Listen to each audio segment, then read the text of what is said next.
actually might be. Very off-putting for the opposition. Right, let's carry on this walk and up the stairs. The sun is out. Oh, it is so narrow. I can feel as if you're coming out to a game how tense it actually might be. Very off-putting for the opposition. Right, let's carry on this walk and up the stairs. The sun is out. Oh, wow, I feel like I'm back to my playing days. The adrenaline is setting in.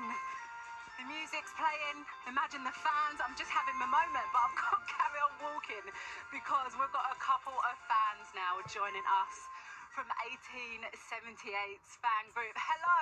Oh, Leon's joining us too. Yeah, you just wanted to get on the pitch, didn't you? After seeing that goal, celebration in that goal. Stephen, Katie, thank you for joining us. So tell us all about it because you're part of the fans that create the atmosphere here at Goodison, right?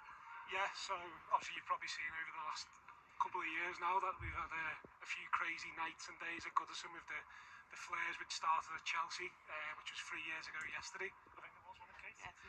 Yeah, so yeah, obviously it's a lot of hard work that goes into it, and yeah, it's kind of a bit surreal standing here and just seeing it all now for the last time because it's our last display today.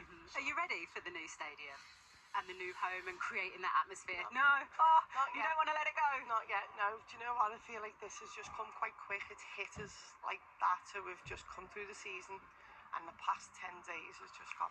Really? Yeah, and we've gone, oh my God, it's here. So what we are ready for is to give this the best send-off that we can give, and then we'll give that the best welcome that we can give it. Are you? How long did it take you to prepare for today? With the work, the background, the planning, actually putting things in the seats where they need to be? It took us a few months to actually plan what we want. So to design the flags, to design the actual whole display and the way it should set out and stuff. So like we've got confetti off all the uppers, so we've got ticker tape. So it was a thing in the 70s, like Andy King Derby, 1978, and it's a known thing here. So we thought the last ever one, why not, rekindle everything we've done here in the past. So off all the uppers we've got confetti, but we've basically lived here for the past 3 days putting all the cards out, and it's the only thing we haven't been over here, fourth day on the run, so it's not bad.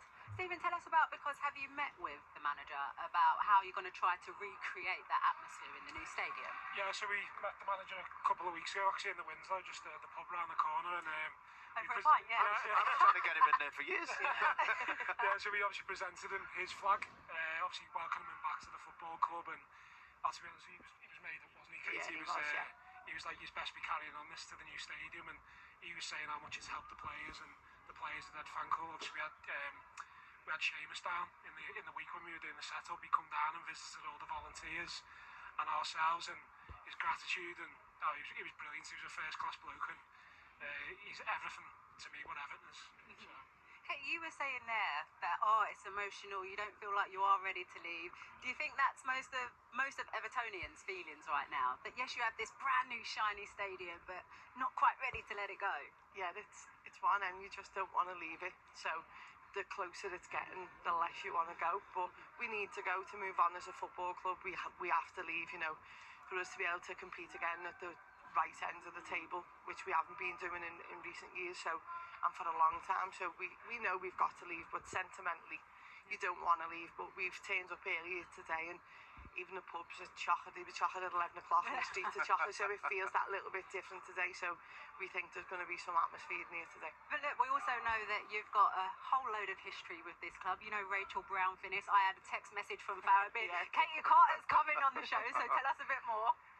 Yeah, no, I've been an Evertonian all my life, as you well know yourself. I used to play for them as well when Rach played and stuff, and Farah played, so I've got like a bit of a history with the club in that sense. But I'm a fan first and foremost, and us as a group, we're no better than anybody else in what we do. We're just fans who try to help this club stay up, and luckily we win a main cause of that, but we try hard to drive people on to do it. But we can't do what we do without the volunteers and the sponsors that we get. It costs an awful lot of money to do this. It's fan led, so without all of them people, none of this happens. So we'd like to thank them more than anything, because we might lead it, but they follow us, and without them we're nothing. So well said, Katie, and we'll end on that. It's the team behind the team. We need everybody, don't we? Right, let's take a look at the Premier League fixtures that are happening this weekend. Okay, Aston Villa will be hosting Fulham in the early kick-off. We'll have team news from there very soon. 2 games at 3 o'clock. Right here, Everton will be taking on relegated Ipswich, while also relegated Leicester and Southampton will be meeting at the King Power. Second place Arsenal will be playing Bournemouth at 5:30. 4 games tomorrow. Newly crowned champions Liverpool's trip to Chelsea, the pick of the bunch. And Crystal Palace against Nottingham Forest will be rounding things off on Monday night. And Forest were in action on Thursday against Brentford, while Manchester City played in-form Wolves last night. So here's what happened in those games.